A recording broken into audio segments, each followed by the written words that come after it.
G'day, I'm Fred Nusafora, the Director of Tourism and Stewardship for the Great Barrier Reef Marine Park Authority. I've been working for the Great Barrier Reef Marine Park Authority for 17 years now, and I'm an environmental educator by trade, and so my passion is about educating people about the beauty and wonder of the Great Barrier Reef and the need for its protection. The Great Barrier Reef Marine Park Authority is the Australian government agency charged with managing the Great Barrier Reef Marine Park and World Heritage Area. So we're talking of a space that is about as big as 70 million football fields, about the size of Italy, or 2,300 kilometres long. So that's the west coast of the United States of America.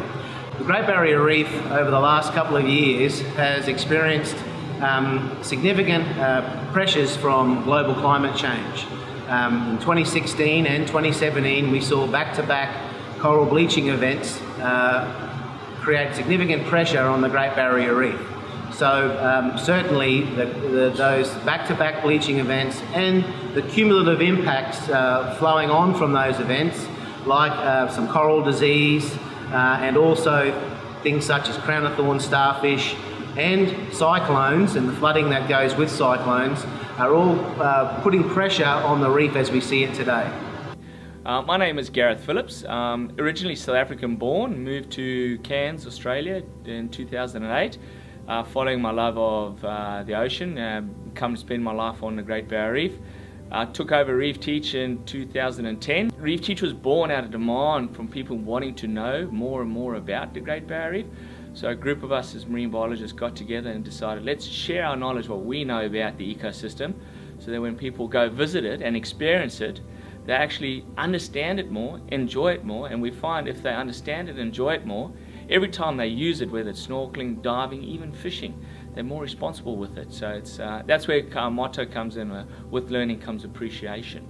The thing that gets me so excited about the Great Barrier is its complexity. Like we know technically so little about it. My name's Marie Taylor. I'm a marine biologist and I work for Reef Magic Cruises.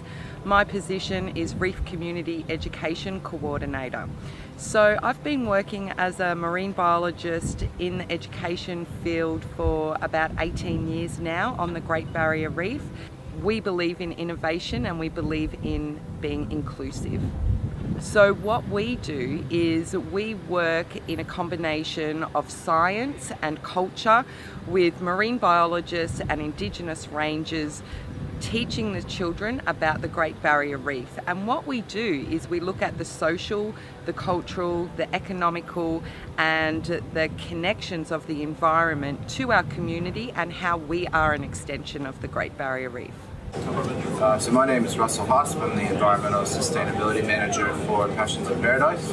I've been with the company for 9 years now and in this role for the last 5. So my duties include looking after all of our environmental management, working with our various stakeholders. We run a couple of environmental programs such as a marine conservation program, and we're also heavily involved with the Marine Park Authority's Eye on the Reef. Yeah, so we see our role as supporting the ecological and economical sustainable tourism operations. We're heavily involved in looking after the Great Barrier Reef and all 2,300 kilometres of it. The marine tourism industry is the principal tourism activity within the catchment of the Great Barrier Reef. It employs 63,000 people. It's the largest employer in the entire region. For a dollar value, it's $6.4 billion a year, second only to mining in dollar value to the Australian economy. And we contribute $836 million a year in government taxes and surcharges. Hi, I'm Andy Ridley. I'm the CEO of Citizens of the Great Barrier Reef. This is a new organisation that we're setting up to, I hope, mobilise the world around protecting and conserving this amazing natural icon. People started to think that the reef was dead, and that seemed to be in some ways acceptable. There wasn't a sense of fight about that, a sense that we needed to pick up our game. So a lot of people ask me what is the greatest threat to the Great Barrier Reef? Climate change, water quality, crown of thorns. For me, the greatest threat to the Great Barrier Reef is apathy and inertia. One of the big problems that we have right now, because we've had a couple of massive bleaching events, is the fact that we've got an outbreak of crown of thorns occurring almost in the same area. And so we talk about dealing with climate change, but we've also got to deal with the water quality. The biggest challenge we have, bar none, is climate change. The reef is under threat. My way of describing the reef is on the edge of a cliff. We're on that precipice. If we keep going the way we are, it's going to slide off. At the moment, she is showing those signs with that second bleaching event, and she's definitely struggling. But for me, her sign of bleaching is showing that she's fighting back, because she's saying the animals are healthy, they're doing their natural responses, but we don't want to keep putting them in these stress events, which we seem to be doing. So I'd like to say the reef is under threat, but she's fighting hard to remain on top of her game. The easiest way is to believe that it's not a lost cause, to believe in the reef, that it's not dead. We can't wait any longer, and we have to start moving, and you can't wait for someone else to do it. So that's what Citizens is about. It's about what are the boats doing that go out there every day, what's the marine biologist doing on the back of the boat that talks to all the tourists, what's the government doing, but what am I doing as a citizen? If you want to solve the problems of the Great Barrier Reef, you have to solve climate change. And climate change requires a level of activity across the planet that we've never really done before. If you want to get into the detail of that, it means you've got to leave the minerals in the ground. What we have at the moment is still quite excellent, especially at our sites, because they're so well maintained. However, what I have noticed, it's pretty hard to ignore the last 2 years, the mass bleaching events. But what I have noticed even in those is that when there is some sort of impact, such as a cyclone or a bleaching event, that the reef actually recovers quite well. What we have started to notice is that the mortality rate for the coral is not nearly as high as some of the worst case scenarios have projected. And in fact, being now about 3 to 4 weeks coming out of the bleaching event, we're already seeing really high levels of recovery.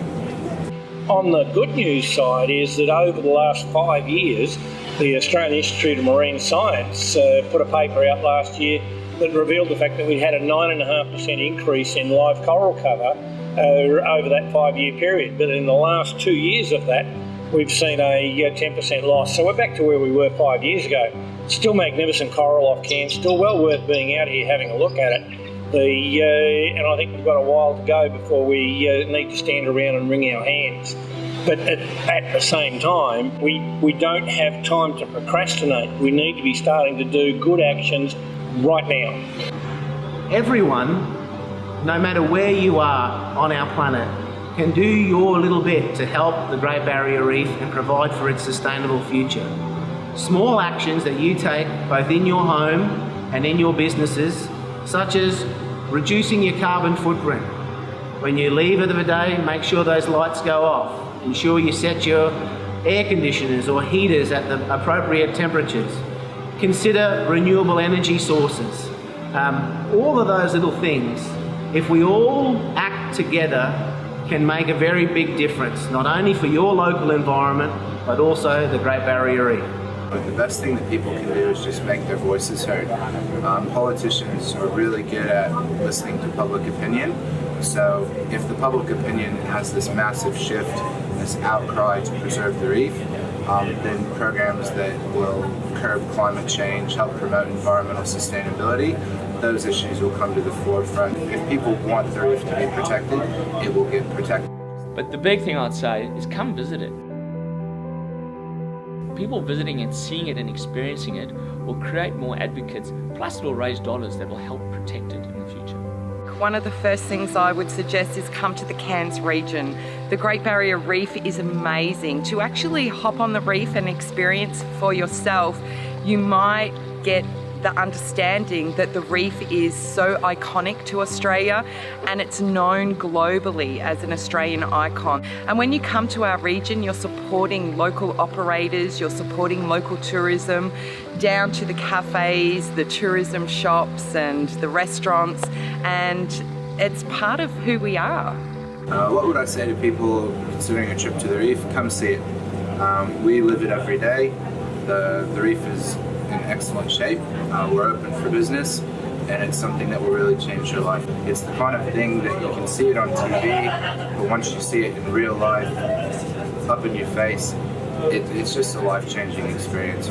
So for me, the Great Barrier Reef is the most iconic natural icon on the planet. And it really is sort of a mirror on humanity, on how we treat the one thing that we all share, the planet that we live on. My message to you is make sure you book your trip tomorrow and get out and come and discover both Queensland and the Great Barrier Reef.